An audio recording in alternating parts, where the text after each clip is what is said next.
ہریرہ رضی اللہ عنہ کہتے ہیں کہ رسول اللہ صلی اللہ علیہ وسلم ہمیں حکم دیتے تھے کہ جب ہم میں سے کوئی اپنے بستر پر سونے کے لیے جائے تو کہے اللہم رب السماوات ورب الارضین وربنا ورب كل شيء فالق الحب والنبا ومنزل التوراة والإنجيل والقرآن أعوذ بك من شر كل ذي شر أنت آخذ بناصيته أنت الأول فليس قبلك شيء وأنت الآخر فليس بعدك شيء والظاهر فليس فوقك شيء والباطن فليس دونك شيء اقض عني الدين وأغنني من الفقر۔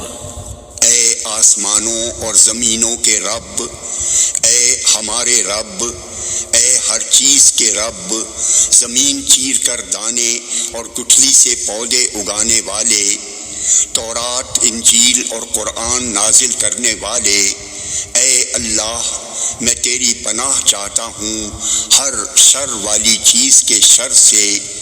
تو ہی ہر شر و فساد کی پیشانی اپنی گرفت میں لے سکتا ہے۔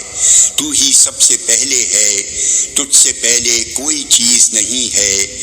تو ہی سب سے آخر ہے، تیرے بعد کوئی چیز نہیں ہے۔ تو سب سے ظاہر ہے، تیرے اوپر کوئی چیز نہیں ہے۔ تو باطن ہے، تجھ سے نیچے کوئی چیز نہیں ہے۔ مجھ پر جو قرض ہے اسے تو ادا کر دے اور تو مجھے محتاجی سے نکال کر غنی کر دے۔